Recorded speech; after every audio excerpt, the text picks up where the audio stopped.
what is the wisdom that I need to learn from the older generations, and how have they been able to approach many different situations that I may not have all the answers to, and how, I do need to sit and listen at times, and we all do need to come in the circle and sit and listen. And I think it's really become a thing of bringing everyone together, because you never lose your youth. You may forget about it. You may, get caught up in the adult world that you don't visit that. You don't sit down and take the time to just color in a little coloring book. Mm-hmm. We like, or paint or do those youthful things. And we think, oh, only children can do those things. Open arms right now. Welcome to yes, indeed, you are welcome here. Life is welcoming you to your moment, to your space, the space of transformation. It is so good to be here. That was Michael. I was going to say Michael Bernard Beckwith. I don't know what I'm thinking. John Stringer, you are welcome here, is the intro song, always reminding us of what is really going on, no matter what it looks like. You are always welcome to this place of transformation, this space of stillness, where you can remember and recognize who you really are. We are living in a new age, in a new time, and we have created this, and we are born for such a time as this. So you have no excuses. I don't want to hear, what the hell is going on? Shut the hell up. You created this. I didn't create this. Oh, yeah, well, move out the way then. Good morning, good afternoon, good evening, good night, and good day to you. Wherever you are at this very moment in time, thank you for tuning in to yourself first and allowing yourself to listen to that inner guidance so you may be transformed. Because when you tune in, you listen, you will be transformed. I am Ade, your transformational beingness artist. Welcome to Being You, the journey back to self. Just checking what's going on YouTube over there. It's good to be back here. Season 2, episode 9. Today's Tuesday, June 30th, 2020. I'm excited about today's show. I am always excited about my show, really, but every show has that uniqueness. And I am riding the wave and the currency of this show. Okay, let's do that. Today's show, today's topic, today's theme is the Millennial Movement. There is a movement. Can you feel it? Can you sense it? I can. Are you embracing it? Are you judging it? Are you calling other people names? Or are you calling yourself out? You have a choice. I have some beautiful young people joining me today, so I'm not going to spend too much time doing anything else.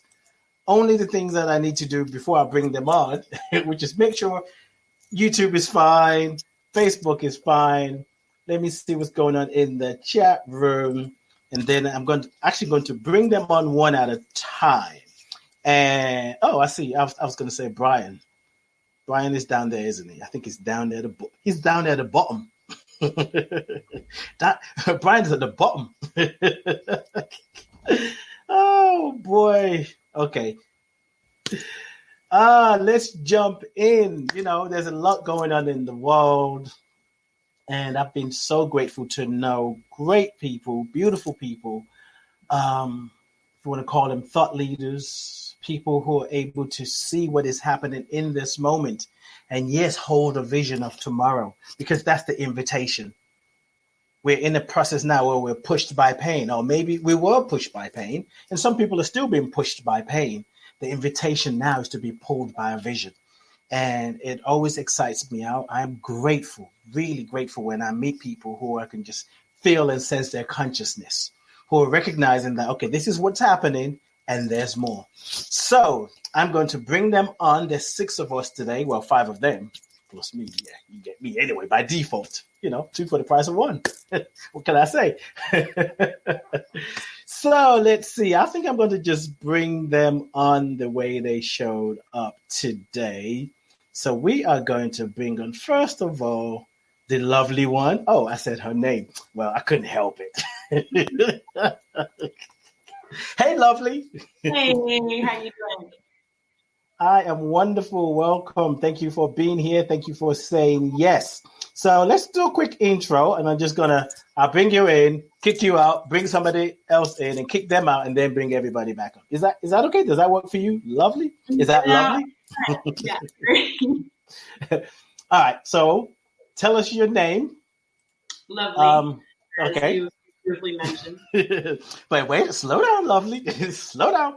So what I want you to do is, you get to choose if you want to. I know that's the name your mom gave you, but if that's what you want to stick to, that's fine. But your name, what it means to you, how you show up in the world, meaning what do you do, and your age. So your name, what it means, how you show up in the world, what you do, and your age. My name is Lovely, and I believe you mean what does my name mean to me? And my name, to me, it was given to me.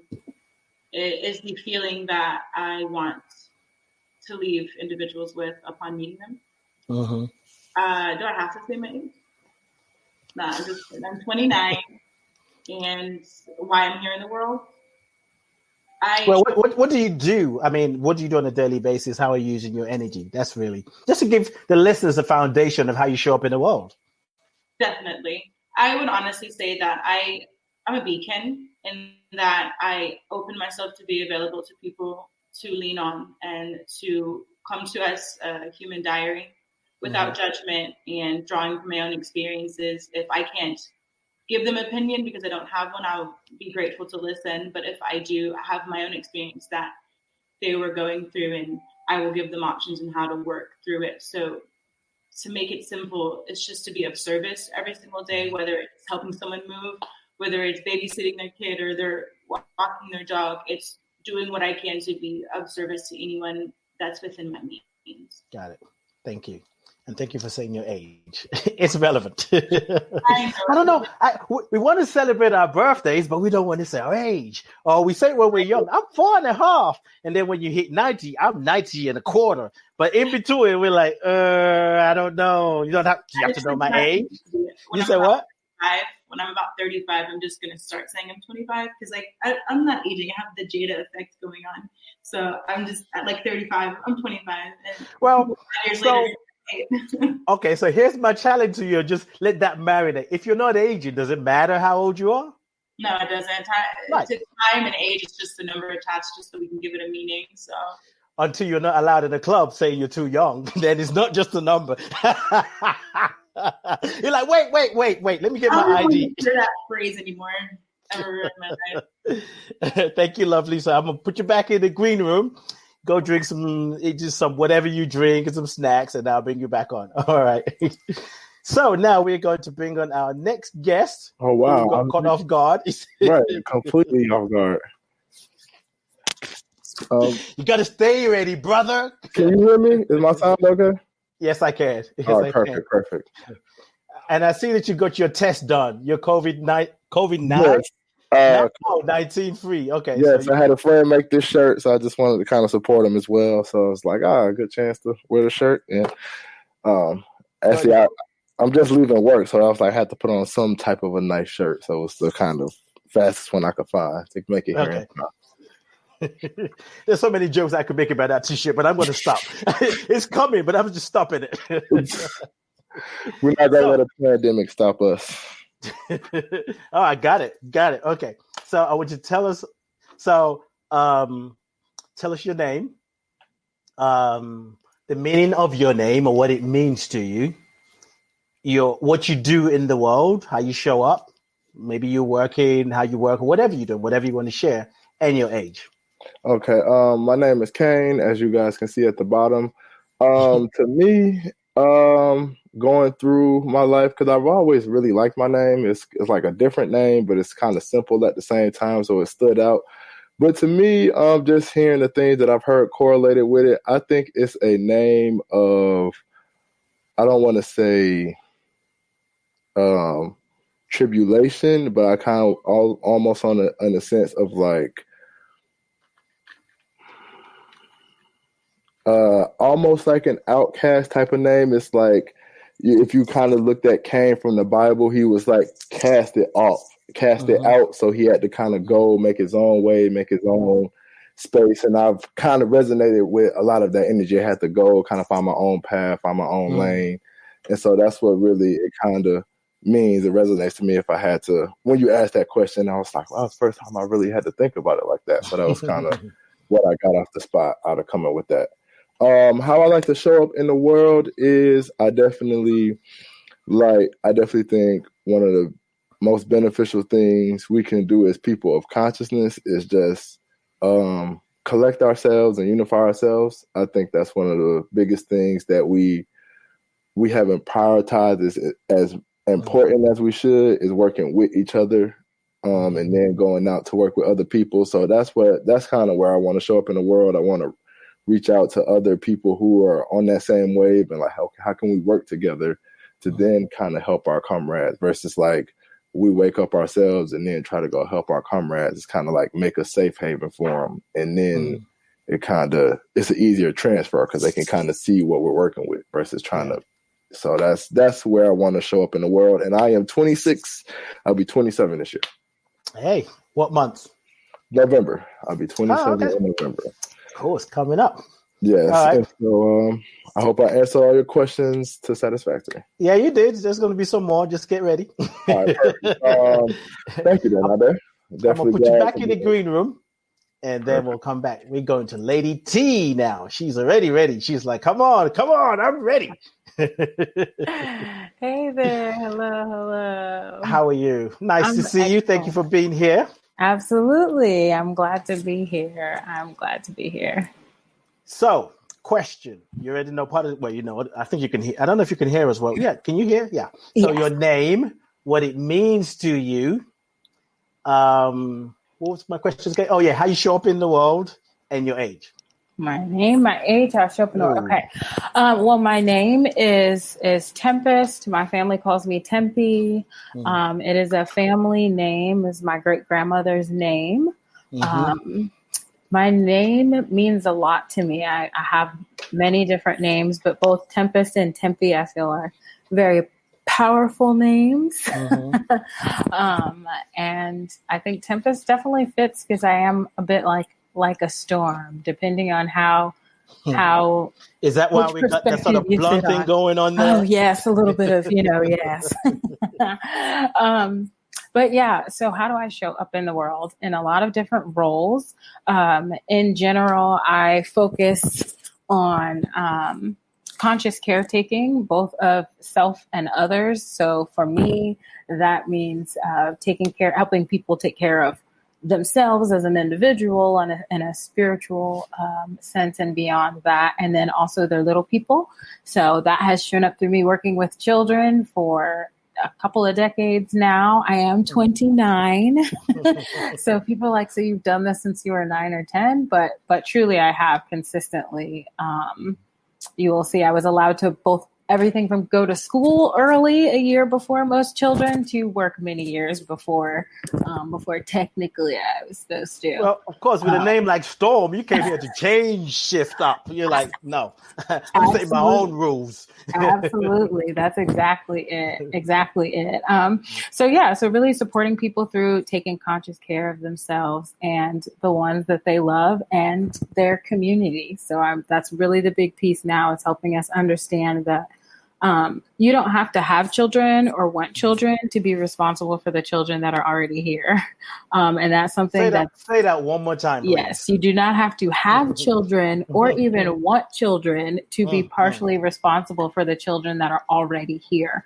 So what does that mean? That means that there's actually a lot of room for those of us who, and I won't even say us because I'd love to have my own children one day, but for people who do not have children, we still are adults that are interacting with young people and helping write the story. So I just hope that I can help be the story alchemist and that we as adults can kind of alchemize our old story so that we can help create a better one for the next gen.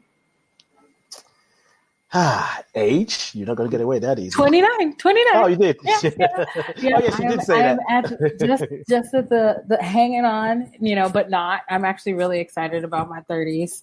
I always have been. So it's going to be great. That's okay. I'll tell people I'm almost a millennial, so I'm just at the cusp. Mm-hmm. 3 years down the line, but I'm still at the cusp. So even if I'm 70. And what does it even mean to be a millennial right now? We're not even clear on fully what that is. So let's talk about that when you come back. That's a good question, because we just had this title that everybody, I don't know who even came up with it, but we'll talk about that when you come back. And what does that mean? Thank you to MP. That's what you have on this. So that's what I'm talking about. All right. Let's go to Byron. You ready? Byron doesn't look like he's ready. I'm gonna bring you on. Are you praying? It's gonna be all right. I got you, man. I got you. Oh, you're moving. That's what it is. How you doing, man? Yes. How's it going? How's it Pretty going? good. Thank you for being here. Thank you for saying Thank yes. you for inviting me. So now I need to ask you, because I want to be a conscious host. Are you driving? And do you need to I am stop not somewhere? currently driving now. Are you not currently driving because you're at a traffic light, or you're just not driving? Which one is it? I'm just stopped right now. Oh, okay, great. Okay, so now, just like everybody else, I've said your name. Tell us what your name is, what it means, what you do in the world, what work you're doing, how you're showing up, how you see the world, and your age. Okay. Well, my name is Byron Keith Williams Jr. My name Byron, it is Old English for a cowshed.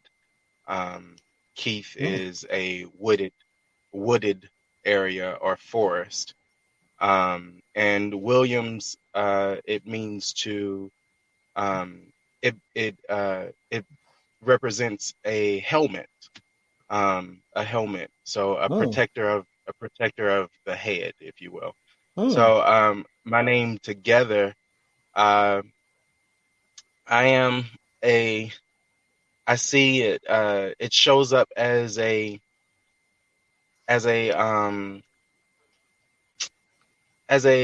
sort of covering or sheltering for those who are those who have fortune within themselves.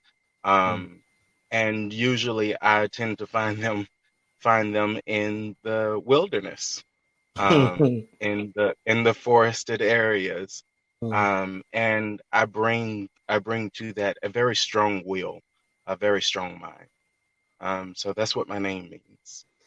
I'm not going to ask you if you Googled that before I brought you on, but if whatever the case, you're ready. I love words. I love words. Me too. And I love linguistics and etymology. So okay, it's one of those things I kind of knew. Yeah, because names are important. I mean, I always say they represent our soul. It's like our soul signature. And sometimes we don't like the names we're given. We have the choice to change it. And we live into that vibration of our names. So yeah. Thank you for playing along. Okay, go ahead. I show up in the world as a minister. Nice. I have I've been a minister of music since I was 11, began teaching the word at around 13. I was ordained shortly after becoming an adult. And I find myself very often catering and caring towards the soul of others. I refer to myself as a soul coach. So I that's how I show up in the world. And I am of 32 years, earth years. I have 32 earth years at this moment, at least in this carnation. That's right. All right. Thank you, Byron. I'm going to pop you back in the green room and then bring my co-producer, my sister friend. I feel like she's another title. I've known her. Well, how long have I known you now? You did. You walked in like, yeah, hey. I think how old were you when you were going to Hillside? What, 4 or 5? I was born. I was like birthed at Hillside. Yeah. Definitely, I was christened there and blessed there. And So I guess I've probably known you from day one. Well, maybe not day one, but around the early days. It's not day one. That's not day one. I was a little wee thing when I came into class. So well, that hasn't changed much, though, has it? I'm growing the muscle more. You're silly. All right, tell us your name, what it means to you, how you show up in the world, and your age. Absolutely. My name is India Lavaya White.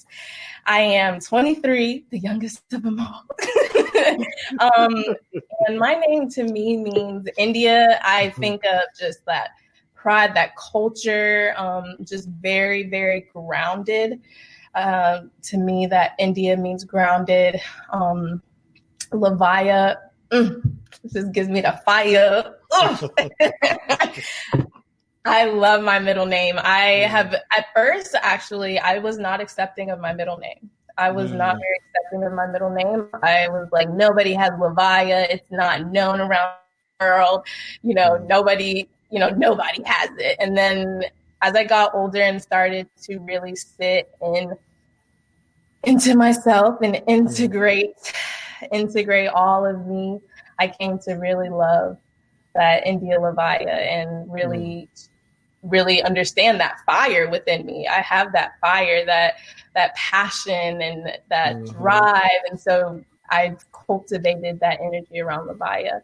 And White has always been a name I've always, it's my mom's name, but it's always been a name I'm like, well, people, I'm not white, but I'm black and all this other stuff. I'm not India, but my name's India White. I've always gone so back and forth with that I really had to sit in that. And I love my last name. I love everything my mom has given to me and the culture. And I'm adopted as well, too. So I got to come into this world and really just experience it and choose every moment I got to choose. You said, I'm coming to this world. I got fire and I need more than 2 parents to handle me. Okay, or else. More than 2 parents. I have about like 4 moms. I have so many mothers. I have love. I have feminine energy all around me. I love it. And you're 23, right? Yes. All right, so actually I'm going to leave you there. Just want to let the rest of the millennials know that I'm about to bring them on so we don't catch anybody doing something they don't want the world to see. So I'm going to bring you. Yes, that's right, Kane. Kane said, I'm ready. Come on. So let me bring on Kane. Then I'm going to go to Lovely. And then I'm going to bring on Byron. I'm playing around and see if it would do the thing that I wanted to do. And then we're going to bring in what New Jace on YouTube said. Tempe's is a universal mama. So I'm bringing her to kind of hold. Yes. All right. Definitely. Love it. This is so cool to have you guys here. I'm just excited. I just asked the questions and let you guys do the talking. So, Tempe, you said something earlier that I want to just kind of throw to you all. And I'll start with you, Tempe. And you can jump in next. We're just not going to talk over each other. Or I'm going to have to put you in timeout. Because there's a timeout room, right? I just take you off and put you in timeout. So earlier you were saying, what is a millennial? What does that mean? How do you feel about that label? Does it mean anything to you? Is there anything you'd like to change about it?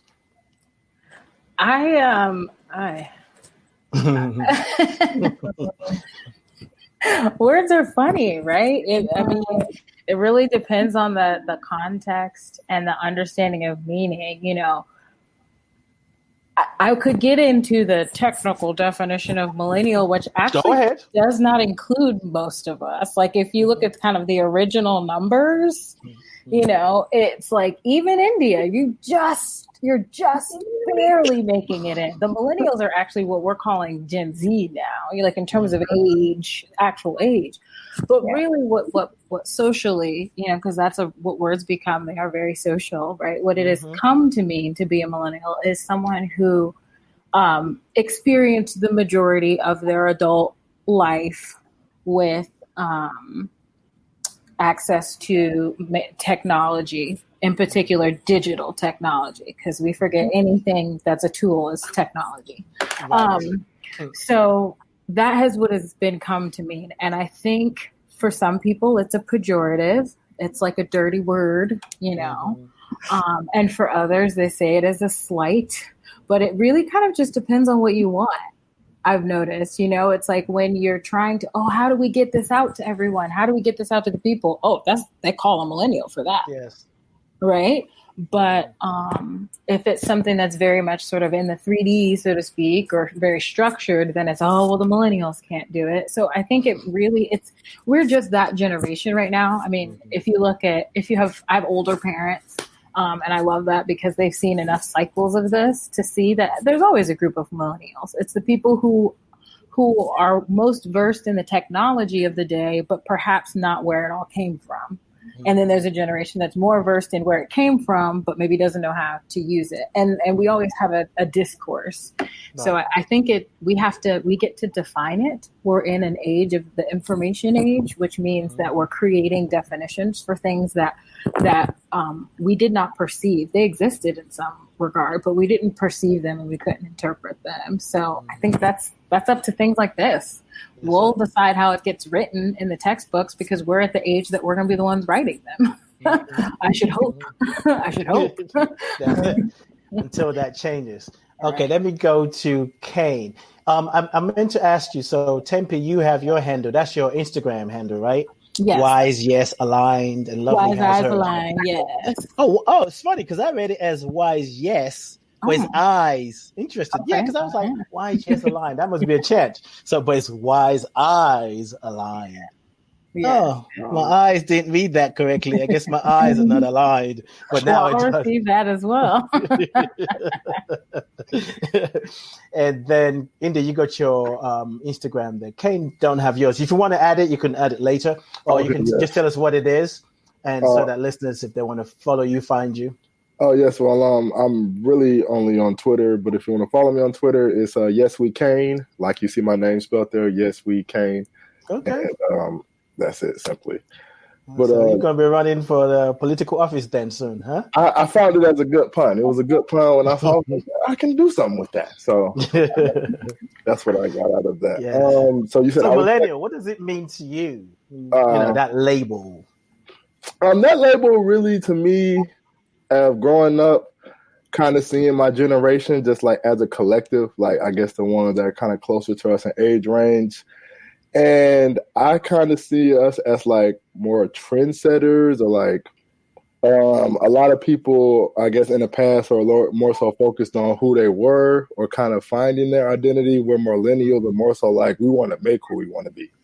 Mm-hmm. And that's so I think that, and with that, I think it's been perceived as a lot of like rebelliousness within us. It's like old systems and old things. We're like, we don't really see that working. We don't really see the benefit in that. And kind of, so I think that's where a lot of like, I don't know, like older generations kind of see it as like not listening or being like insubordinate or stubborn. But that's kind of the corral I've kind of seen behind a lot of, like I said, the millennials. So to me, I would just say we're like trendsetters, like kind of to piggyback off what Tempest was saying. It's like we're at that point where we're writing a story and we want to write our own story. We like want to take an active part in it. We want to make sure we are the ones who make our part in history. And so that's kind of where I kind of see us with as the millennials. I don't want to say rebels. To kind of do that connotation, but it's kind of the closest word I can see for it. It's like, let's say do this for like, no, we'll find something better that we think works, you know. It's funny, I'm listening to you talk and like doing things your own way, and I'm looking at Byron, and I'm thinking, this is the first time I've had a guest. You know, I don't know if it's in Walmart doing stuff. I'm going to bring him on, he's going to talk. I'm like, oh yeah, he's doing his own way. That's Millennials. Yes. This is the first. I'm just, hey. What did you say, Lovely?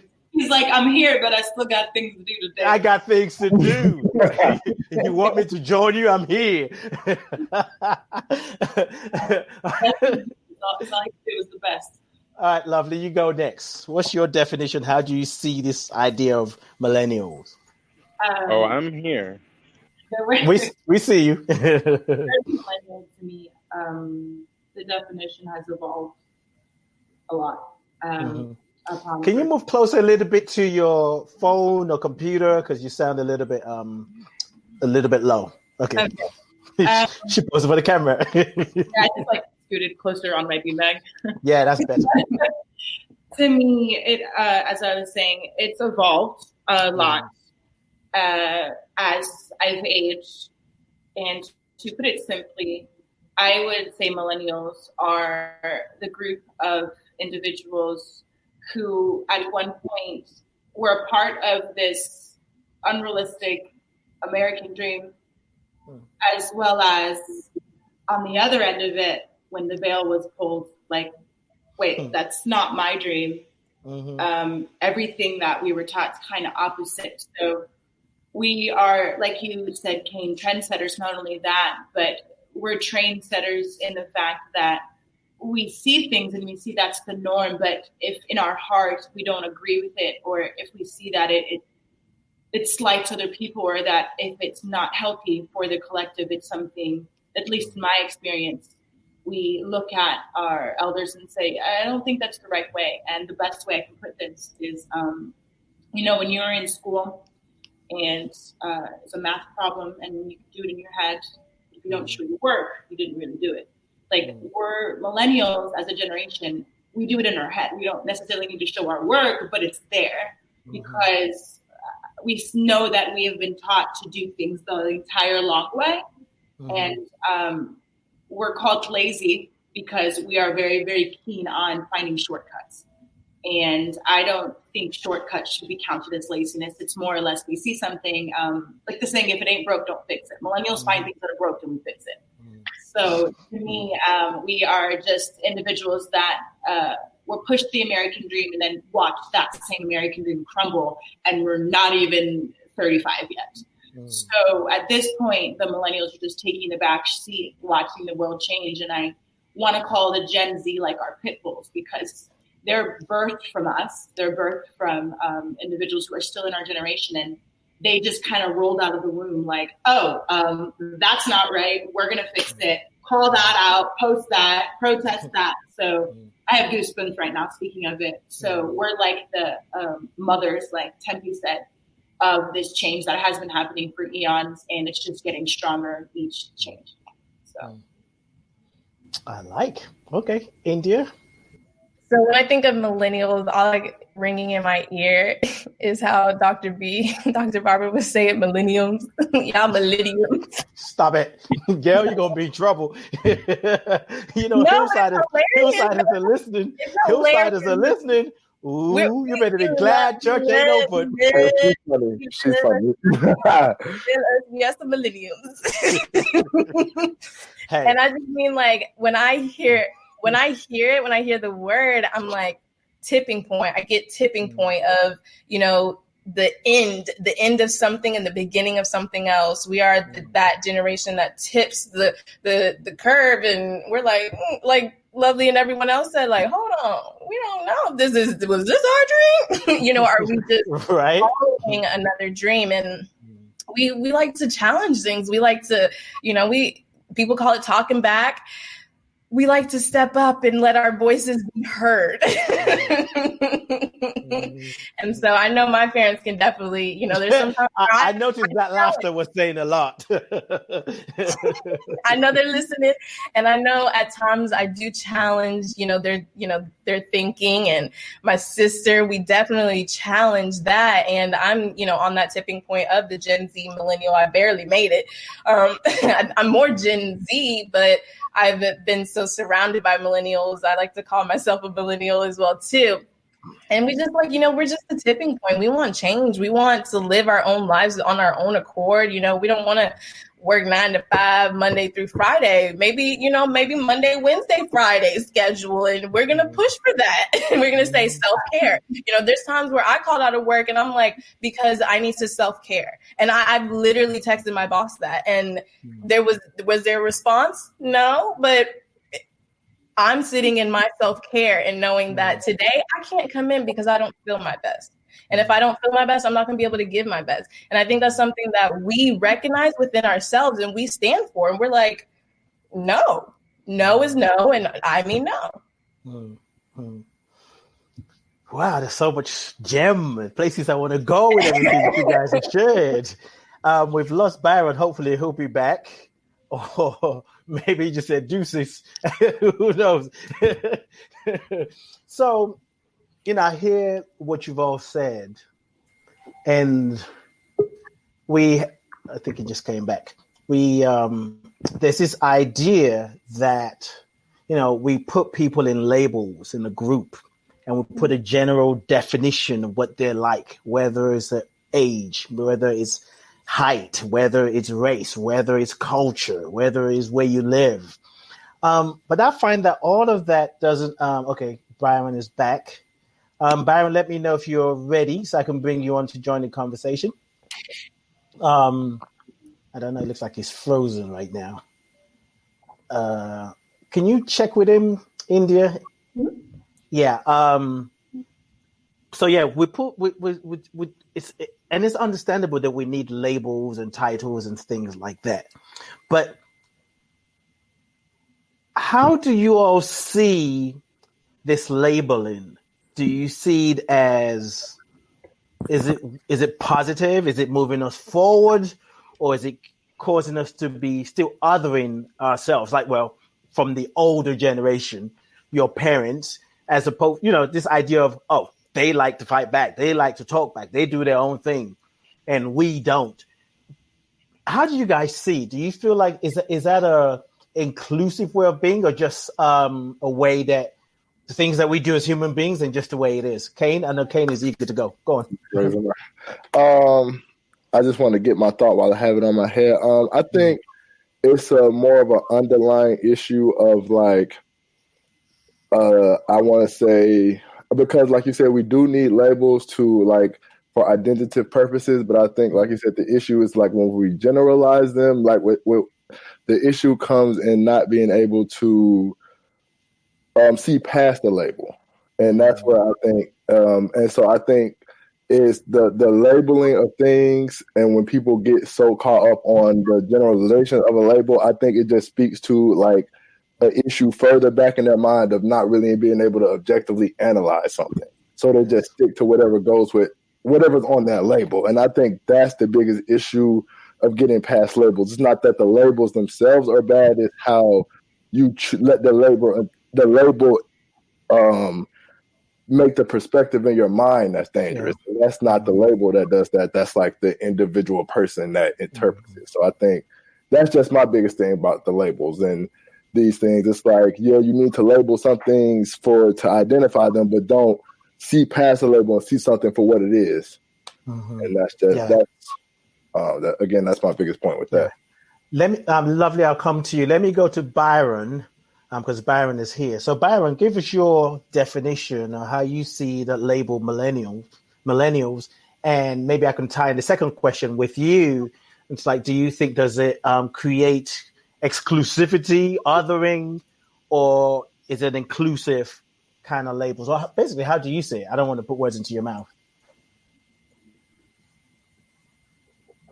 Byron, can you hear me? Well, okay. One, I personally, can you hear me? Yes. Can you hear me? Yeah. Mm-hmm. Okay. One, I personally do not like the term millennials.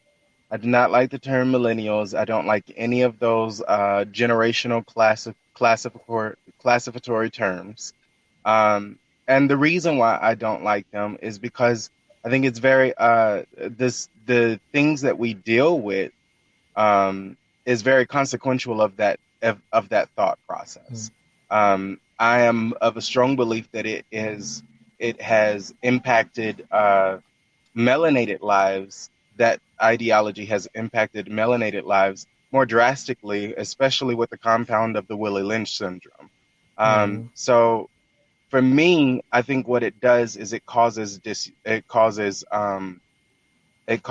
a disruption in our unity and our focus as a people and as humans and as spiritual beings all together. It causes for us to focus on outer things, on outer things and physical things, which distracts us from our fuller purpose. Say more about how you think it affects melanated people, black people, or what I call brown. We're just only, because I'm not black. As I said, Kane is wearing black t-shirt. I don't look nothing like that. Some people may think I do, but I don't.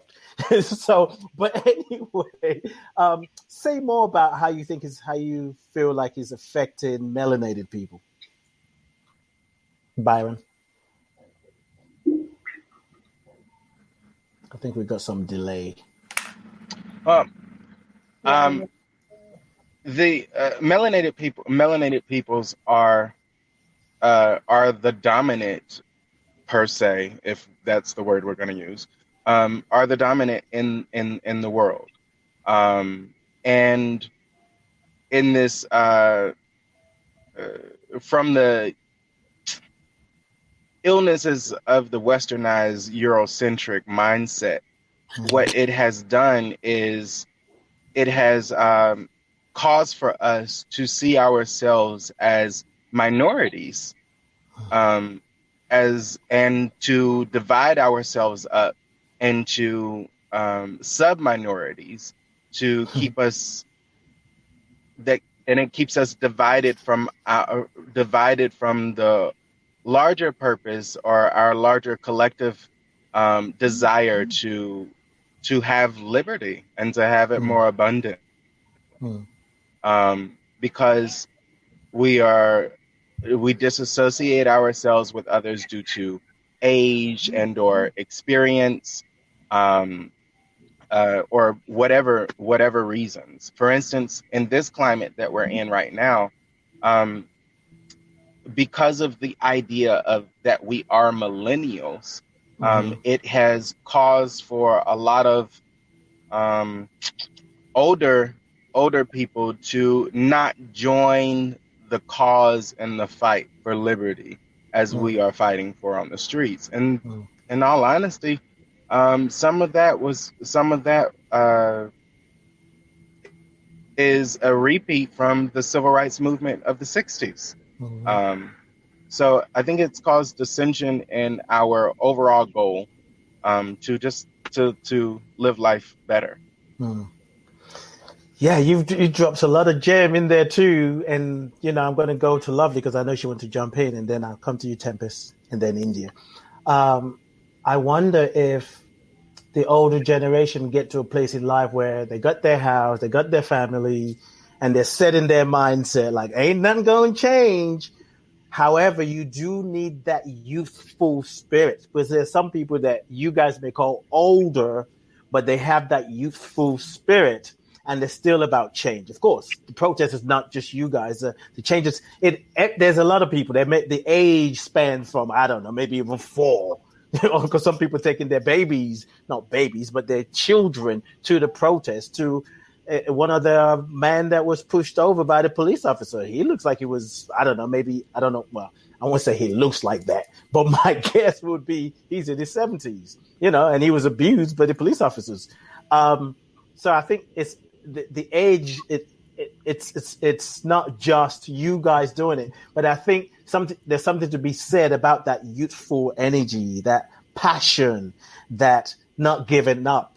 And sometimes the older generation kind of gets set in their own ways, and they're like, "I'm too old for this. My back hurts." Okay, stop. Let me go to Lovely. Well, first of all, come closer. Come closer. My back's been hurting for a while. So with age, I just think that has to do with experience and how reckless you were younger. But back to the question about labels. I think that labels are both necessary and unnecessary. I think labels for humans are a bit excessive. Personally, for myself, labels like someone had said earlier, it's another way to divide us. And it's another way for people to say, well, I'm this way, I'm not that way. So I'm not that person, so we don't share these experiences. It kind of dehumanizes other people. So I'm in this label, and then I'm not like them. So it's almost like dehumanizing another group of people when we're all on the same level. So when it comes to labels, I just like to believe in my heart of hearts that we're all here on earth on a journey back to ourselves. And ourselves is that goodness mentality, that love mentality, that you do for your brother, do for your neighbor mentality. And that helps me a lot with forgiveness too, when people try to attach labels to things, because we're just kind of on this journey, and labels, names, associations, it helps us make sense of the world that we're in. So that's the necessary part of labels. But the hyper-personal attachment that we place on labels, to where if someone doesn't come to us as our label, we feel personally attacked. So it's about balance, as with everything in life. Yes. But labels, to me, it's just ways that people help make sense of things, and it helps make me feel less alone. I hear you. I love what Susie said in the in the chat room. Susie said, "I am young in spirit, even though my back does hurt." I've been hurting since I was 21. After I had my son, because I carried him low and I was small. So, Tempe, you ready, or you want to go to India? I am ready. I think all of this is pretty interesting. I'm very torn. Because I like structure, but I like structure that feels good to me. I like labels, but I like the label I came up with. So I guess a lot of this has to do, I think, with your upbringing and the way labels were used. You know, if labels were used to divide, and that's what you saw and that was your experience, then that's a lot of times that's kind of the only way you know how to use them. I know the fight that I would always get in, you know, from the time I was little until today, was why is it that there still has to be, it's like not the label, it's the preference, it's the hierarchy. It's not even the hierarchy, it's the value. Because for me, I love a good hierarchy, because I know who to go to and who to ask and where to go. Like, I like that flow. That feels good to me.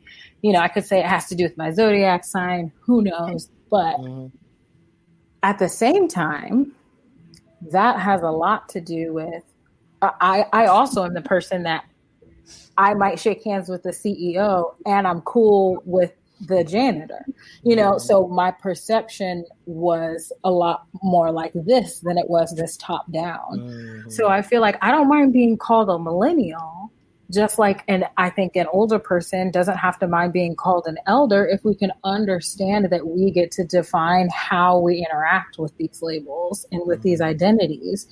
Now, for a long time, I'll say I didn't identify as a feminist. Now, I have an openly gay queer father. My mother is an incredible, strong, feminine woman who's powerful and can wield a power tool. You know, like, I have all of the necessary components, but I didn't identify because my experience showed me that if I used the word feminism, that's my blackness and my queerness disappeared, and there wasn't room for it. And that my desire to raise communities and children, was like blasphemy, you know. But when I went and got my MBA, people were like, "Oh, that's feminist," you know. But when I went to preschool teaching, even with the MBA, still went back to the same thing. Oh, that's not feminist anymore. So it was really, for that, it was like, okay, we have choices. I think millennials, we are being offered this choice, right? To say, do I relinquish all terms and identities, or do I learn to redefine these identities? You know, and everyone's making a different choice. Everyone's making a different choice. I like to redefine. That's what feels good to me. I like to take a label and to just like push it all the way to the edges of its possibilities. But that's not everyone's work. And I think that is what we need to understand, is that the problem is this is making that everyone's work. As soon as they come out, it's like you spit out a tiny being, and you have these set of labels that you have, and we're using the labels tell you what you're cooking and can give you clues on the chemistry of how it's made. They do not tell you what the ingredients are. So yes, you're looking at a cake, which means you probably need these certain ratios of flour to milk to eggs to sugar. However, there's a flourless cake. A German chocolate cake is not made up of the same things as even a Southern chocolate cake. So I think this is where we have to slow down and ask, like, what are you cooking? I see that you call yourself a cake. What does cake mean where you're from? Right. Because what I call a biscuit here in Georgia is not what a biscuit is going to be called if I hop across the water. Oh, in UK, right. Exactly. Biscuits, a whole different conversation. Right. If we switch locations and both order a biscuit and gravy, we're going to get something very different. You're going to get looks, biscuit and gravy. And we still want the label because I need a way to talk to you about it. But it's important that we're willing to, I say, slow down. If we are willing to slow down, it wouldn't even matter if we all had labels, because we'd be willing to say, oh, here's how I see you. How do you see yourself? And then how do you wish to be addressed? That's what I was taught. Growing up in Berkeley, we never said Mr. and Mrs. growing up, but I was taught to ask, excuse me, ma'am, how would you like to be addressed? So for me, asking people their pronoun didn't feel weird because I grew up asking people, what would you like to be called? Who are you to you? I know who your parents thought you were, but who are you to you now that you've decided, you know? Right. So I think there's room. I think we need to encourage ourselves to reach whatever we think about the label. We have to ask ourselves, why do we feel that way about labels? And does it take why do we have to eliminate it in order to know how to play nice with it? Exactly. That's my question. Exactly. Why do we have to get rid of it to know how to use the tool properly? I challenge us to learn how to use the tool. You know? There's so many things in that, because then the other thing is like, that goes for all labels, but then as a society, there's a construct, there's an agreement. Some labels are negative, some negative, some labels are positive. So we have to keep finding our ways. But none are permanent. That's the big thing. None are permanent. And they are living, breathing entities that grow with us. So they give you a chance. Really, they don't say who you are. They kind of say where you are in your length of your journey. Yeah. India. So what was the question? I know, that's right. It's like I'm producing back here, posting comments. I'm trying to stay focused, figure out where Byron is. Do I need to go call him? You know, and you like, India, can you tell me what the question is? Hello. Millennials, this whole podcast, like if you guys want to know the definition, all of this. Yes, I actually almost think, what was the question? Does it hinder or include? That's a shorter way to say the question, the label, the term millennials. I won't say millennium. I think it helps us, one, approaching the older adults, the older generation. It helps them bring that youthfulness and helps them connect back to that youthfulness. I feel as though like my parents have even, embraced the millennial, energy, that energy of, okay, things can be different. I can choose. I can say no. I can, I think it's helped a lot of integration. I feel as though it's integrated more than separated because the individuals do understand, and older individuals do understand, we are the generation coming up that is going to change the world. The direction of the world is in our hands right now. And I think it's become more of an acceptance thing of, okay, so how can we better understand? We don't want to divide anymore, but how can we better understand you? And I've come into contact, all day, and my spiritual mentor, Sunshine, she has definitely, she embraces the millennial community.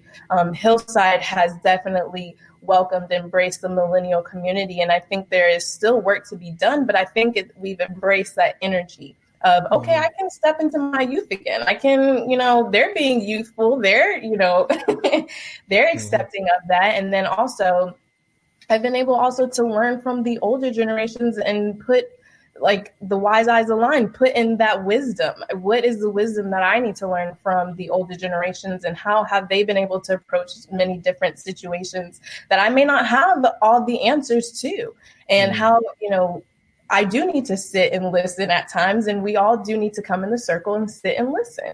And I think it's really become a thing of bringing everyone together, because you never lose your youth. You may forget about it. You may, get caught up in the adult world that you don't visit that. You don't sit down and take the time to just color in a little coloring book. We like, or paint or do those youthful things. And we think, oh, only children can do those things. Right. And we've broken that barrier and said, I know lovely paints. I she'll be on Instagram painting away. The painting or painting that struggle and, under how to transmute that energy.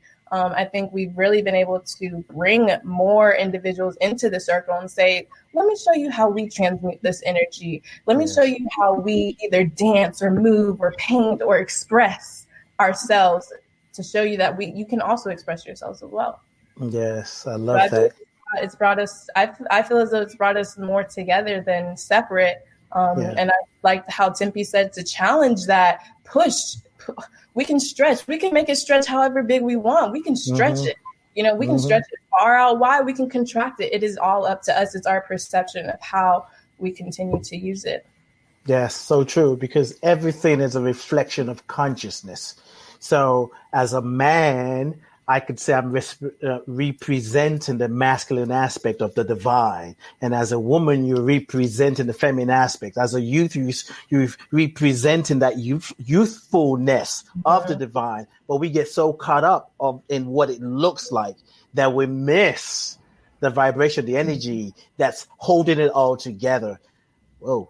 Yeah, and we forget we work together. I think that's interesting, because it seems like this is where this person is going. I think some of this is also, some of this is also a very convenient lie, an over-exaggeration of a problem that's not as big as it looks. All of us, if we're here, we can say we've had a connection with someone who's not a millennial, who felt that our words had value. We thought that their words had value, and we had that exchange. But working together, I have benefited so much from people who weren't supposed to agree with me, boomers who were supposed to be fussy and whatever. And it's because we're still, I think youth, a lot of us confuse, we've, especially in Western culture, we think of youth. But when we say youth, I've learned from teaching, all we're talking about is curiosity.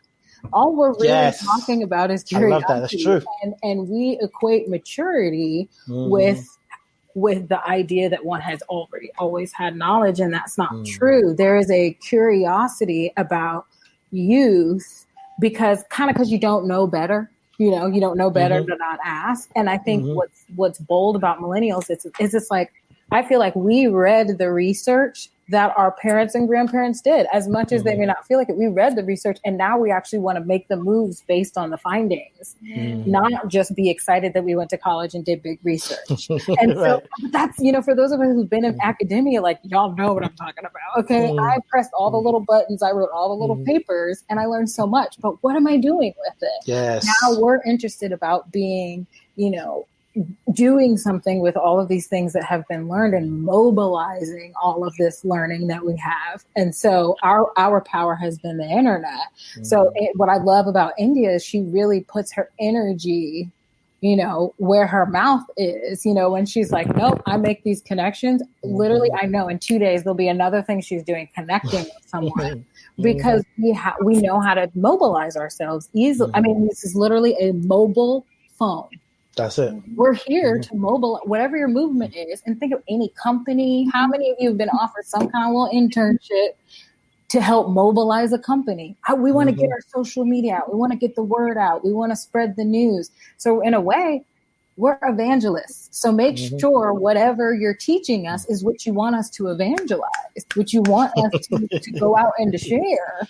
And I think what's being found out is some people, my parents are very happy.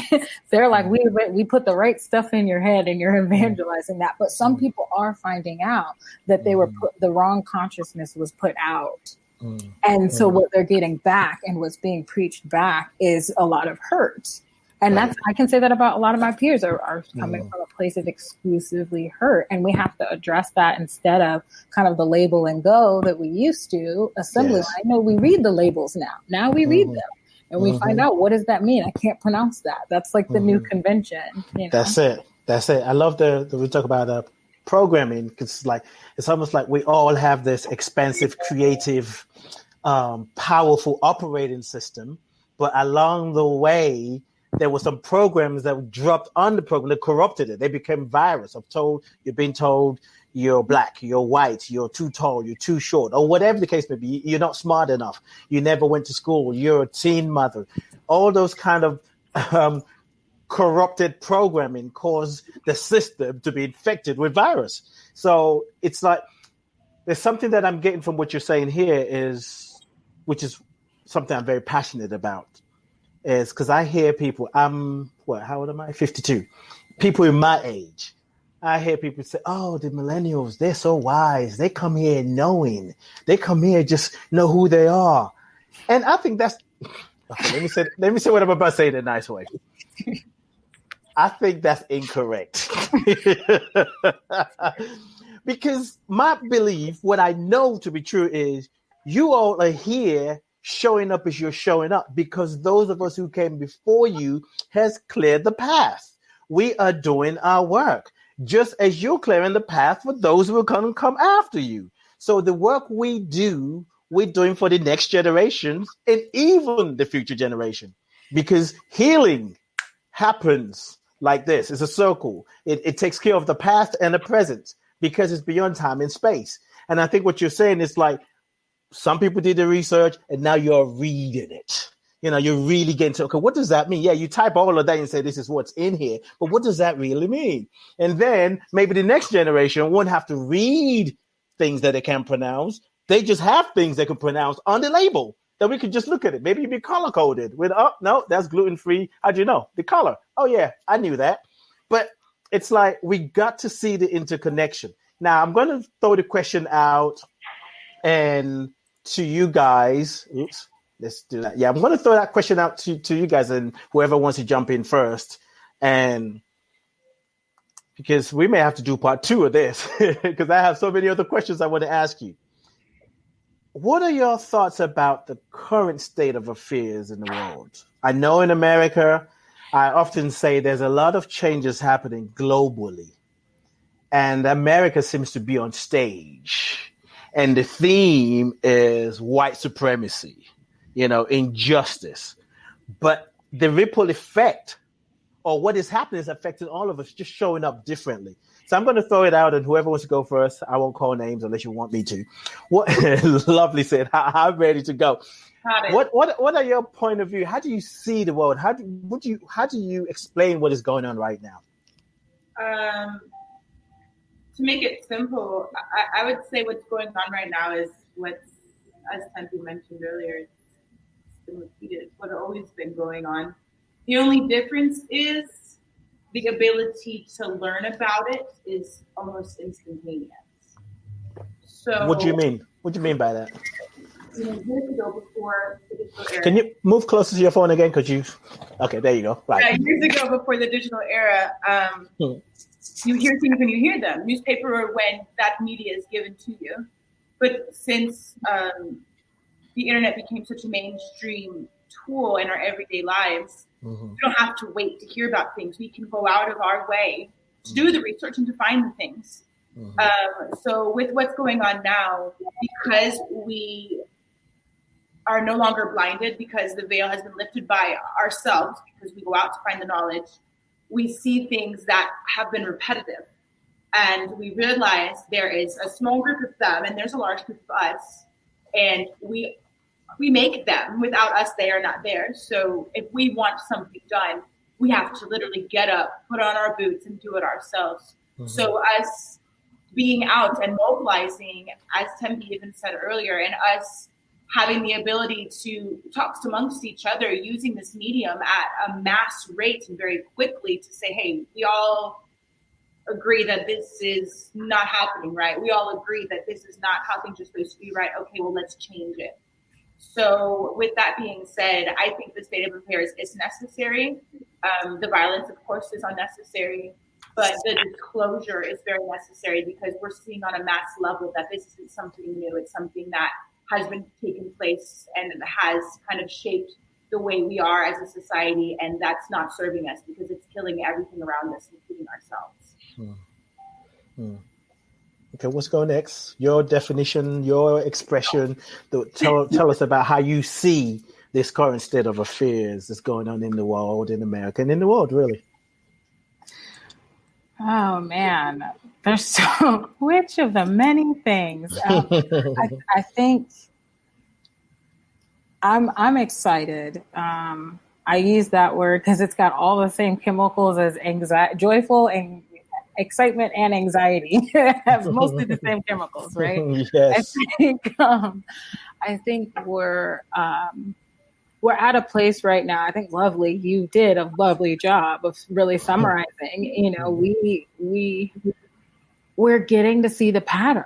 We're getting to see the pattern now because we found essentially a screen, a medium to allow us to perceive what we knew was already there, and a medium that most of us have agreed upon, right? I think that's what's important. The key is a medium that all of us, many of us had already found valuable now can show us something, right? That's a key if you're trying to share a message that everyone respects the medium, because we've been talking about this. Let's say that first. I can feel my ancestors shake, right?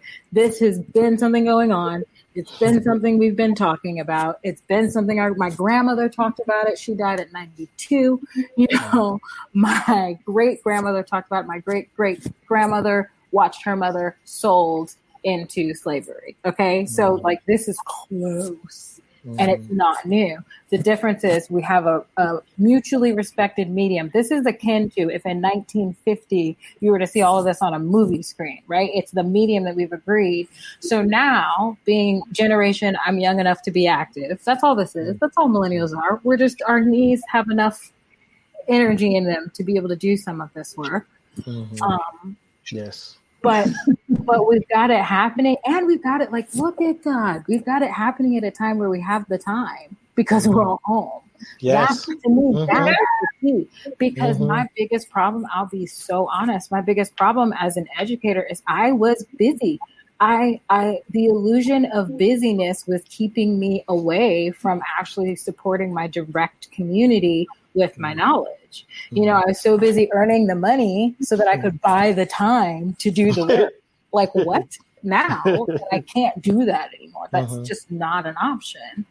Now I have to ask myself, how can I be present for that generation that I want to support so that they have some room to something to grow into when I can't be present with them one-to-one. And I realized, I'm like, all this time running from with adults, like, it's with the adults, it's with the other millennials, it's with those of us who are raising. So I think it's the time of opportunity.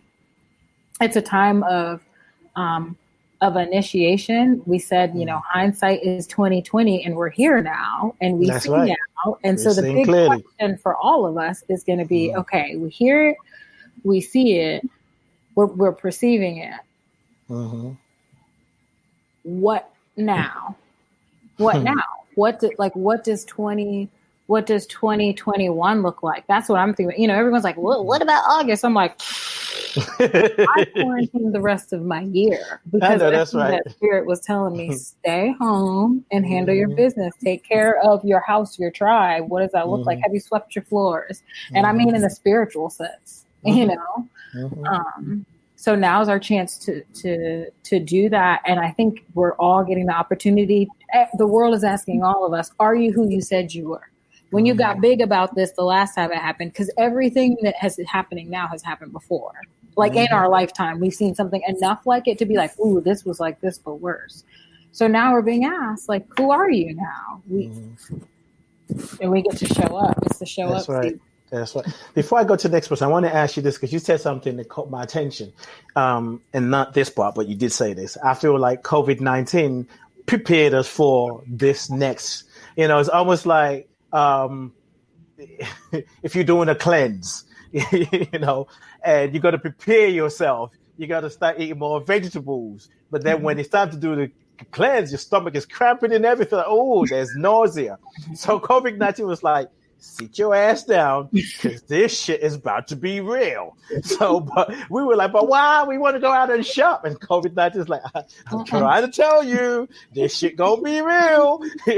You won't even know if you're coming or going. But the thing that you said that I really want to ask you, because you said you were, how did you say? You were busy making the money to buy the time to do the work. Mm-hmm. I love that. So what has shifted for you now about that? Well, I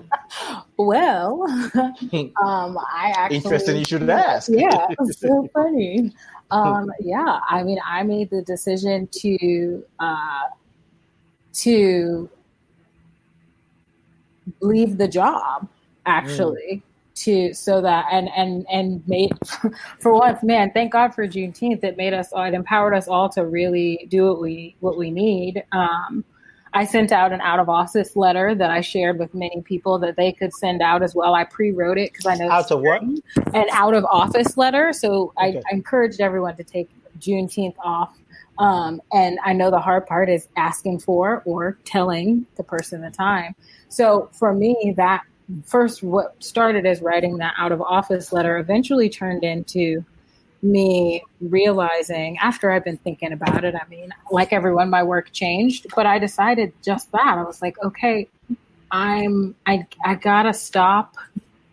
I have to stop. If I'm not doing work, specifically work that's allowing me, like if I'm not doing a job that's letting me do the work, like the community work, then I'm jobbing, and I'm not here to be a jobber. I came here to get into purpose, right? Okay. So it meant asking, what is allowing me to do the work now? We're in the middle of a pandemic. I shouldn't have the energy for this. What's allowing me to do it now? Mm-hmm.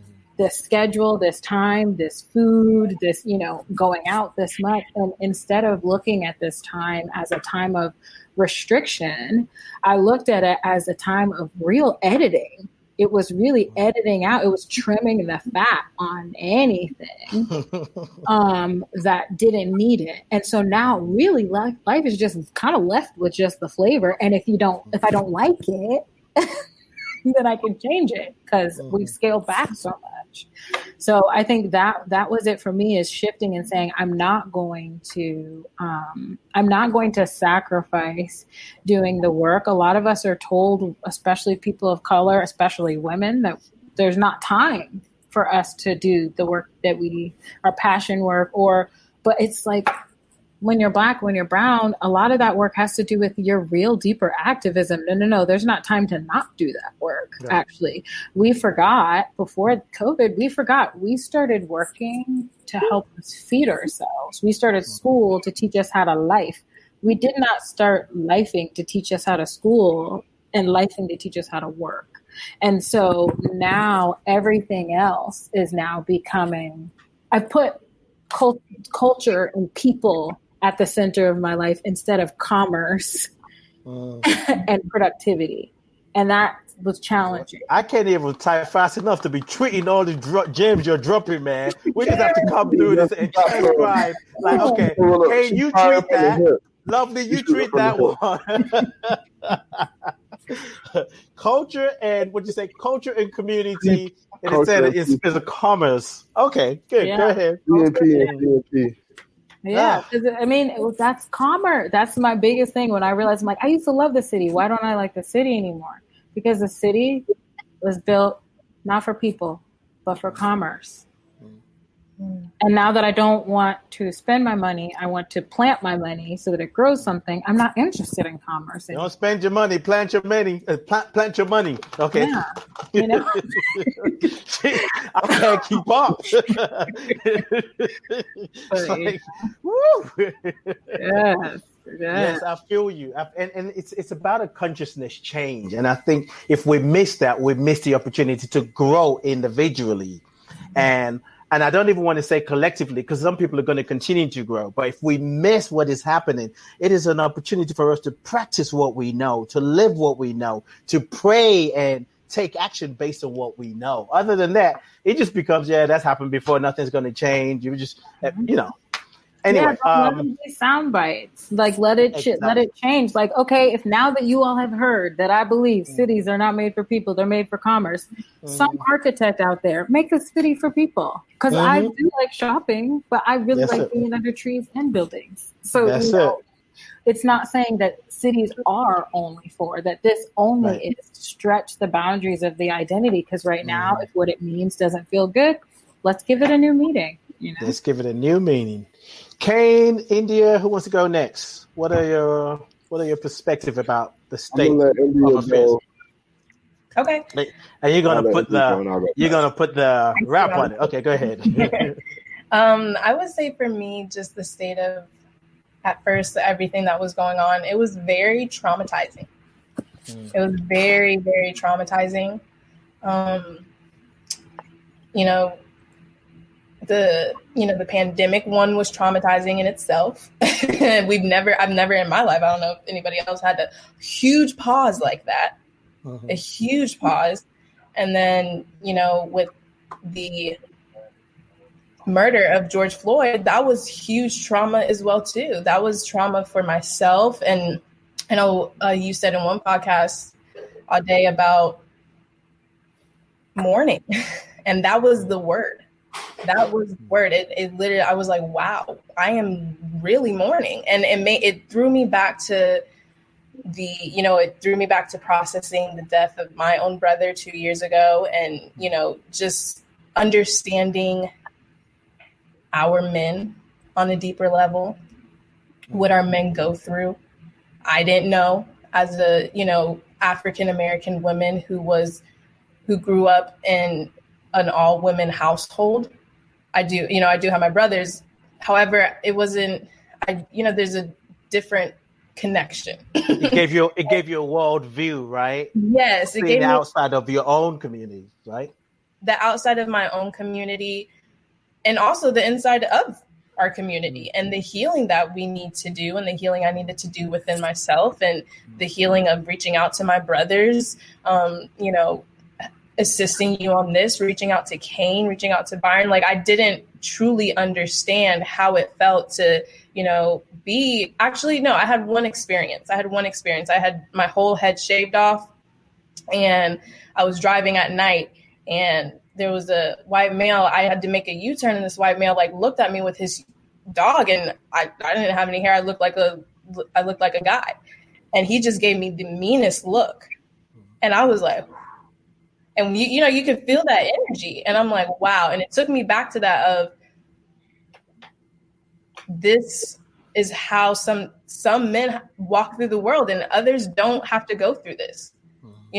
Sometimes I don't have to go through that. And it really brought me down to my knees and really understanding my own people. And it brought me back to community. Like Tempest said, I was working to bring in the money, to free up the time, to buy the time, whatever you want to say, to do the work. When now I was sat in to do the work. There's no other choice but to do the work. And I think this is my, platform to do the work. You've allowed me to have this platform to, not only speak my truth, but work on my own throat chakra and see where I was, even blocked in talking about this stuff. Because at first I wasn't up to talking about it. It was too hurtful. It was too painful. I was mourning. I'm still mourning. I'm still going through it. Some days I'm like, oh, is it another person? Some days I'm like, oof. I pray for all my people because I don't want to see anybody. So, it's still a work to do. And I think that, us as millennials, there is a certain place where we do come together in the circle, and we forget about race. We forget about gender. We forget about sexuality. We forget about whatever. And we feel that energy when we play the drums, when we play the sound bowls, we come together and we're like, we are one, and we don't understand how we can be so divisive. So I think this work and this stage and where we are, it's very important. It's very needed. And I want to continue to bring circles together, bring, this circle of Tempest, the circle of Lovely and her people. And I've been able to meet some of them and be blessed by many of them. Yeah. Kane? Yes. Definitely what I think going on is it's a lot of turning events on a lot of different levels, like personally for people. It goes back even as a whole society in the world, like you ever know like the karmic lesson of humanity, like how humanity as a whole has to learn this whole lesson. I kind of feel like that's kind of a focal point of where we're at right now, kind of a focal point in seeing part of that lesson. So that's affecting a lot of people culturally. But it goes back to that old idiom all of our parents used to say that you can only hide the truth for so long. And it's been a lot of suppression of truth. It's been a lot of distorting of reality. And it only, like I said, it can only go on for so long, and we're coming to the end of that phase now. So this is why, for a lot of people who may not have that perception to see behind the veil at the moment, it's looking a lot so more crazier for others, and then people are still processing it. Some people are learning how to look behind the veil as it's happening. So like India was saying, like this is, because I've even said that before, like we living in history right now, like a historic moment across the world that, society will come back and write about. 2020 was the year of just so many things and so much transformation that just happened. And so I really think that what's happening in the world is that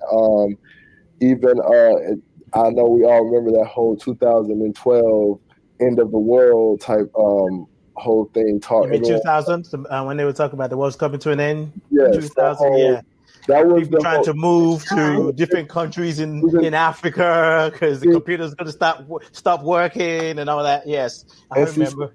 The occultists and the true people who really study the universe know like that the truth behind that phrase was the end of an age, like astrological ages were coming to an end. And so we're walking into that new world, into that new age now. And as I'm saying, the age of information, the age of knowing and doing. And so this is collectively just making people think different and process different, and they don't know why. You know what I'm saying? It's just like happening. It's just happening to them almost on a genetic level. And so it's just, it's a lot of truths being revealed that just can no longer be, hid in the dark. And so it's just, it is a lot of things to take in. It's just like understanding. So if you're not like taking that time to heal, taking that time for yourself to really like be at peace and come to terms with that, it can be very could be overwhelming. Yeah, very overwhelming is the perfect word I want to say. And so I think that's really a sense of what we're seeing. We're just, and then in the same sense, the people who are trying to suppress that are doing their hardest to keep the lid on it. And so it's a double thing going on. You have the water trying to steam out the pot while you're still trying to hold the pot on the lid at the same time. It's just, and it's spitting out of the edge. You're like, ouch, spit it all over me. But you either take the top off or just let it do what it needs to do. And that's where I feel like where we're at, where we're like, look, no, we're taking this top off. We should have took this top off a long time ago. And, so we see this as a golden opportunity to do that. And so I think this is where a lot of that energy is coming, because we don't want to not capitalize on it. Yes. Okay, we're getting close to releasing the show. So I want to do something. I want to read some of the things in the comments. And what I want us to leave with right now is to have you think about what you would share with humanity, with people who are older than you, people who are the same age as you, those younger than you. What word would you leave them with? Not yet, but let me just read this. But I just want you to think about it. I'm going to come to you, Lovely, first. India, happy to tell you that Dr. Barbara is listening. I love you. No, when I was saying. So, Dr. Barbara said, God continues to bless the millennials as they march for change that affects us all. I wish I could join you. That was she. She posted something. I don't know what's going on with this Facebook, so it's not really showing up. I actually wasn't meaning to come here, but I stumbled upon it. And Daya, who is in DC, said, "Love this!" exclamation mark. And Wesley, who is also a Hillsider, he said, "Brilliant panel." And there was a question in the chat room. Susie wanted to know where you guys are from. Susie, everybody lives in Atlanta, right? Lovely, Byron, Kane, India, everybody's from Atlanta. Yep. If you're not in Atlanta, you don't count. I'm just saying. Well, that kind of rules me out, doesn't it? Well, I'm kind of in Atlanta. You hear your spirits here. Yes. Exactly. Okay, good. So if you're not in Atlanta, you don't count. You have your mark. You have your star on the Atlanta Walk of Fame. That's why I roll with you, girl. You just know to make me feel good. So the question we got to release the conversation with, and we definitely I want to do a part 2 if you guys are able to make it. We'll work out the date. What word would you share with humanity? People older than you, your parents, your uncles, your aunts, people the same age, younger than you, that you think could help people find a sense of, I don't want to say normalcy, a sense of peace, hopefulness, and maybe something they can always pull on when they feel like giving up. Lovely. I would say the word. I'll leave with you. Come closer. I would say the word. We want to feel the love. Can we feel the love? On this beanbag, and I just sink in. I would say the word that I want to leave everybody with is reflections. Reflections internally, to look at yourself and to see ways that you can grow and become a better version of yourself. And reflections as a whole, in that we all reflect each other. All to the core of us really are here to do things for love and to be loved and to receive and give love. So if you see individuals as reflections of yourself, both good and bad, that helps you have more compassion for that individual, regardless and if you know them personally. Thank you, lovely. No, I cannot do so. Okay. I would say for all, I'm like, well, for young and old and all between, just during this time, know that, and I say this frequently, but a threat observed is a threat reduced.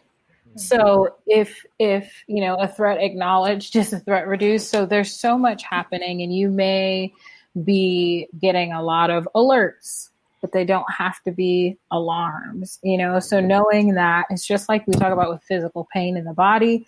Once you felt the pain and you're aware, oh, something is wrong is there, you can actually breathe yourself out of the pain, because the pain has done its job of letting you know, tend to that area. And so as you are getting all this information, an alert is not an alarm. Just because you get an alert on your phone about it, just because you get pinged about it, whatever, you get an alert, it's not an alarm. It doesn't mean something's on fire. And guess what? Nowadays it might mean something's on fire, but that's normal. So allow yourself to pause. What I've been telling myself, I'm focusing on being more mindful. With all these screens, it's easy to do 100 things at once. So I tell myself it is safe to do this one thing at a time. One thing right here, right now. When I'm on the phone with someone and I want to text, it is safe to talk to this person on the phone right here, right now. There's enough time for you to do one thing at a time. So slow down. This revolution's not going to just end because you took a day off. Don't worry. Yes. Don't worry. But give yourself permission to slow down and to process everything you're taking in. It's not just about blindly taking it all in. You got to chew on it, and then you got to swallow it, and then you got to let it go. That's it. That's the whole process of digestion. That's it. That's what I was going to say. That's the whole process of digestion. Exactly. Don't keep shoveling your consciousness full of stuff. Make sure you chew it, you swallow it, and then you let it go. So that's my word for all. No emotional constipation. Okay. That's so true. Thank you, Judith. Judith said, great sharing here. Thanks for the program. Deborah Smith said, one thing at a time. One thing at a time. Let's just all say together, one thing at a time. And it is safe, right? That's a root chakra. It is safe. If you are worried about getting the next thing, that's a fear thing. It is root chakra, security. We're safe enough to do one thing at a time, and to do that one thing expertly. And then you go to the next one.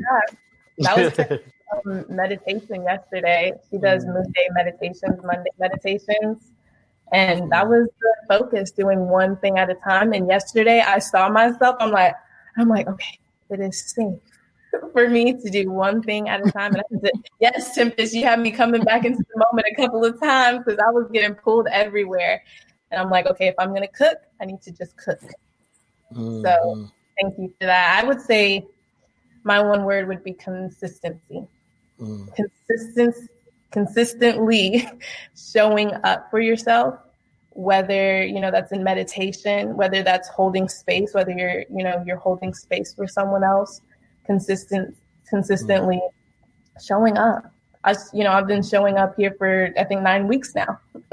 Wow. Really? Wow. Yeah. So every week I've been able to consistently show up or even I just started something else, the 21-day, 21-minute running challenge for myself. It was my day 5 today.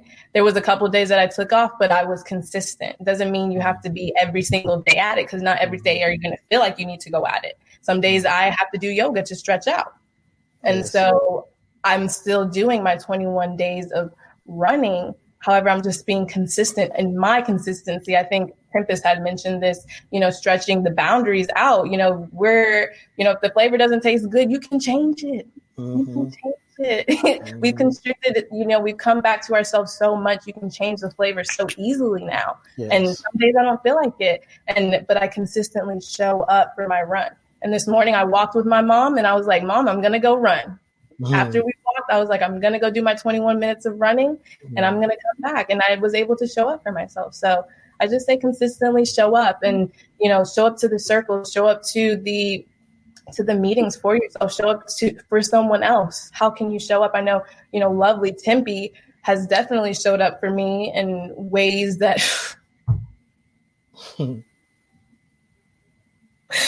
it was a couple of weeks ago that my car broke down and I had to get my car fixed. It was $900.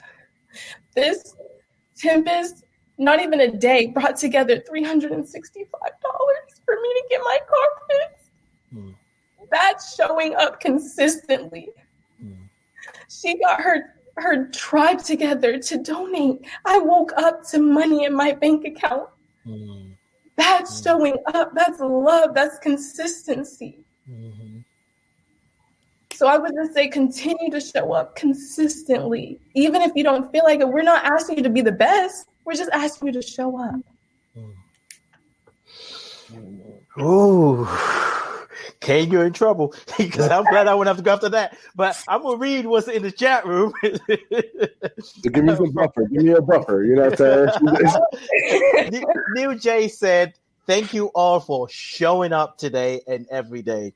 And I want to say this to you, India, what people give to you. This is a law. I know you know this. And sometimes we kind of like, well, I love you. I love you too. I'm a reflection of you. But really, I also want you to hold in your heart, because you show up consistently, you create space. I think Kane was talking about karma earlier, cause and effect. It's like the seed you've planted will come back and bless you. And I can say that because I've seen it. You've been consistent. And I'm just going to publicly acknowledge you. So I have some of you may have seen, I don't know if it's on Facebook, but I have this graphic that I have for my podcast that has Being You. And the first time I wanted to add a guest, I didn't know what to do. I went on Canva.com and I played around.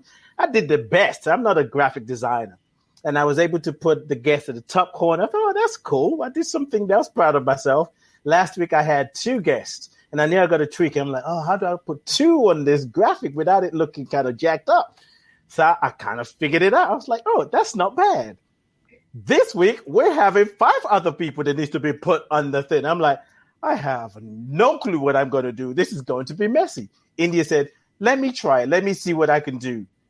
When you send the graphic back, I was like, how did she even fit all those people on there? And it was amazing.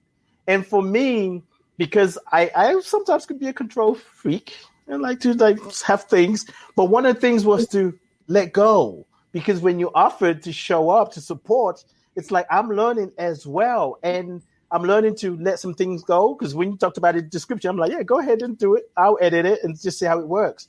But there's something when we show up and we're consistent, we're not just doing it for ourselves. We're adding to the life of somebody else. And that's a gift. So I'm just acknowledging you publicly. Thank you for your creativity, for your consistency, and for your heart. For your heart. Okay, Kane, over to you. Perfect. Yes. What I want to leave everybody with is I'm always thinking on like, I guess, the grand scheme of things, seeing behind, like seeing the intent of something. It's not what you did, is why you did it. It's my biggest thing. And so it's the biggest thing I want to leave with one is that there are a lesson in all things, from the most minute thing you do, from the way you walk, the way you look at things. There's a lesson that you can learn about, most importantly, yourself. That's where the ultimate. So there's a lesson to learn about yourself in all things. And to kind of speak to my first point, to see the principle of something and not the attribute, to see like what makes this thing, not versus how it shows up. Because when you see how something is made, you'll see how it'll show up in its different forms. So it's just, that's just what I want to leave with people, just to see behind what, see the intent and not the attribute. That's right. What's your deepest intent? Wow, what a great show. I feel like we just kind of scratched the surface. I've really, really enjoyed my time with you. I feel my heart chakra just expanding because of the conversations and the words that you're spoken. I hear the words that you're speaking coming from a deep place. And it's not even about, whatever they say, the future is bright, because no, it's just, we're all in this together. We're all in this together. So I'm grateful for how you're showing up, for what each and every one of you are doing. And it's not, what's the word I'm looking for? Not even encouraged, because I was never disappointed about the young people. I'm grateful. I'm grateful for each and one of you. And even Byron, we dropped him, or he dropped himself. I don't know what happened, but yeah, he had to go get his car fixed as well too. He had some. Okay, cool. No worries. Now, before you go, is there anything you're doing that you want to share with the listeners, or your website address, your social media handle for people to follow you, or whatever you want to share? And whoever wants to go first. Okay, I just called somebody. Come on, lovely. Come closer. Bring the love. Bring the love. Don't be afraid. Okay. I'm just going to share. It's not my personal organization, but it's one that I'm involved with. Unfortunately, they lost their physical space due to the coronavirus. But we are still available. And it's the Center for Love and Light. With Love and Light, also Jamie Butler. She is a psychic medium and a channeler. She created the space. Oh, I know her. Yeah, that's in near, what's that area called? Off of Zona Light Road. Yes. It is Trinity. Near Trinity. Yes, exactly. And both Jamie and Corey are Jamie's the founder, and Corey as well, co-owned with her. But they are both very close friends of mine, and they're like my moms in Atlanta. I really do give them with saving my life when I came into that institution, because at the time that I did, I was at wit's end. So with Love and Light, Center for Love and Light, Jamie Butler, definitely look them up. What's the website address? India, can you type it in the chat room? Because if I do, it's going to post on YouTube. I don't mind putting it in YouTube either. Yeah, go ahead. What's the website address? It's www.withloveandlight.com. Right. Thank you. .com, right? Not .org. With Love and to the Center for Love and Light, Jamie Butler, and you'll find YouTube, you'll find websites, Facebooks, but the withloveandlight.com is the direct website. Okay. Thank you very much, lovely. And your handle is Indigo Saggy? Yes, Sagittarius Indigo. Oh, okay. Oh, okay. Ooh, what a combination. Shoo. Shoo. I'm Aries, and I always say, they sometimes say Aries is a life of the party. But for me, when the Sagittarius come in, I'm like, let me sit down. Let me get out the way, because y'all Sagittarius are just on the next level. Yeah, all right. So those two, they fight with each other all the time. Yeah. It's a fun show being here with myself. Tempe, anything you're doing, website, anything you want to share with the listeners? Yes, you can follow me on my social media. On Instagram is where I'm most active. Wise Eyes Aligned. The Y's and the I's share an E.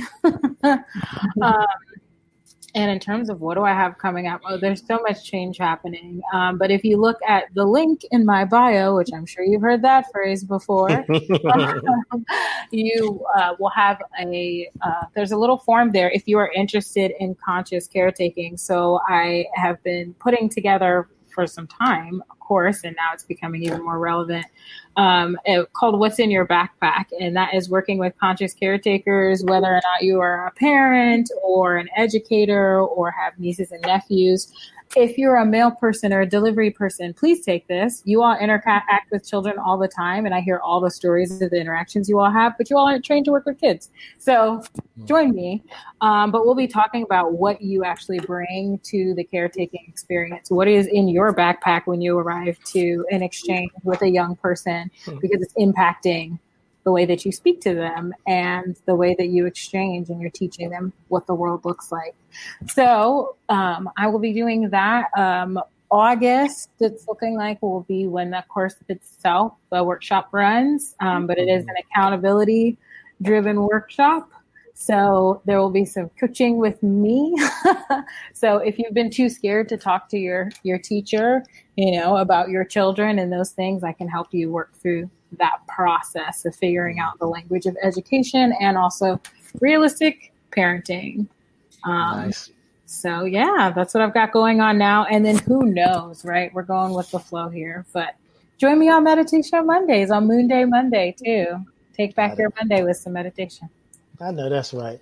I can't help but think of a major company in America. They have a credit card company, and their slogan when they do the commercial, "What's in your wallet?" That's what I was thinking about when you were talking. What's in your backpack? Yeah. You know what's in your wallet, but you're carrying all your baggage, and that's the heavy stuff, right? Okay. Your backpack is heavier than your wallet. That's a problem. There you go. So let's empty one of those out. India? Yes. So right now I am creating a program with Harambe House of Wellness. I'm working on the spiritual aspects of abundance and bringing abundance into your life, whether it is financial or just friendship wise, just really harnessing in that abundance. I'm also doing this with you. So StreamYard and learning all that stuff and learning how to do a podcast and wanting to work on mine and just working in finances right now, just really harnessing in that abundance. So you can find me at India Lavaya. We also, Tempest, Byron, and I and Kane also are part of the Circle from Hillside. So that is the young adults group. So we post the daily thoughts that all day just beautifully writes. So we love posting them. So yes, you can follow us at the Circle from Hillside, and then you can follow me at India Lavaya. And I'll let y'all know when that abundance program comes out with Harambe House of Wellness. So nice. Brother Kane. Yes, I didn't get to add my Twitter handle like everyone else did. I'll do that next time. Make sure. What is it? Let me just type it in here. What is it? Yes, we Kane. Like if you just. Oh yeah, of course you said that earlier, right? Yes. You can follow me on Twitter with that, and mainly, like India said, I'm with the Circle. I have the organization I'm putting together.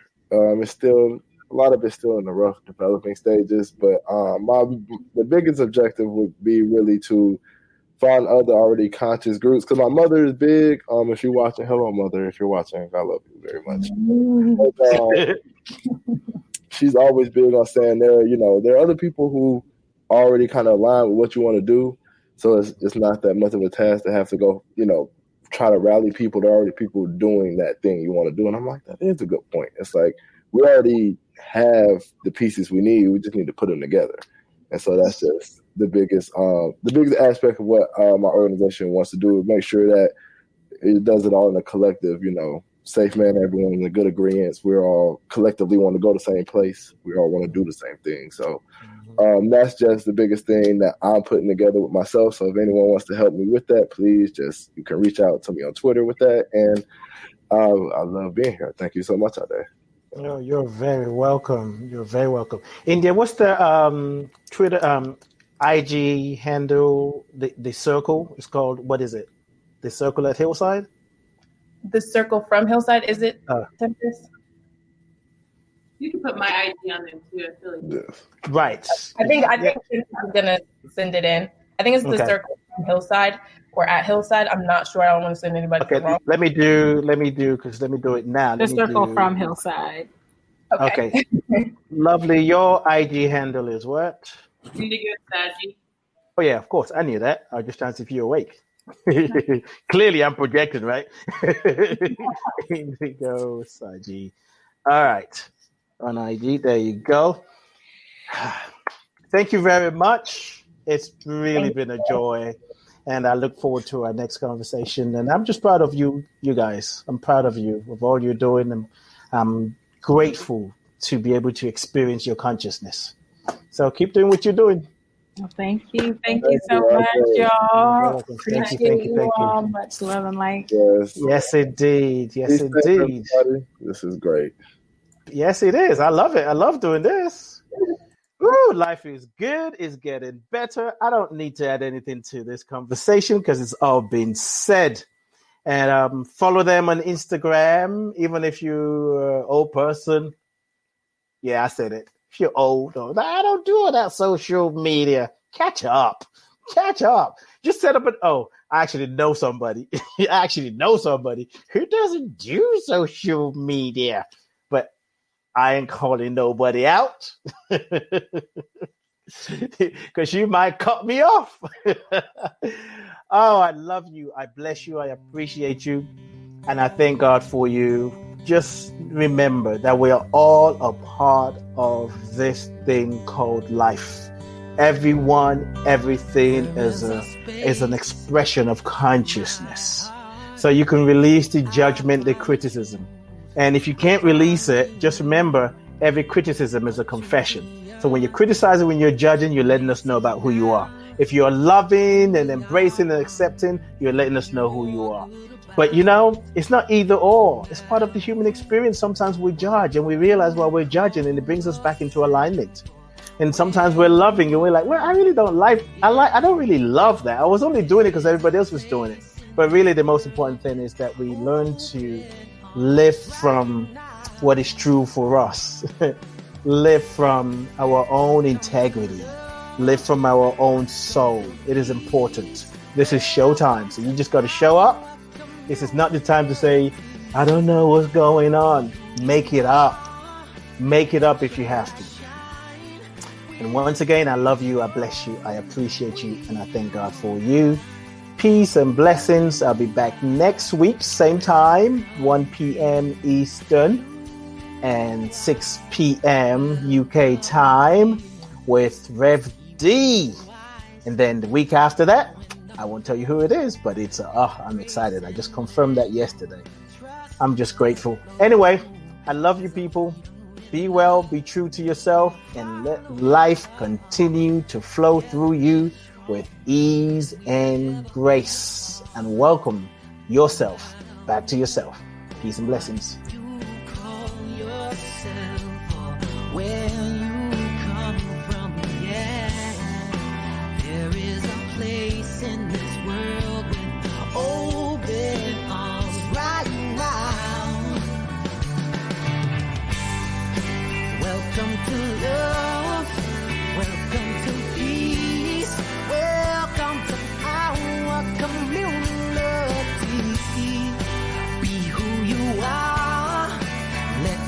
shine.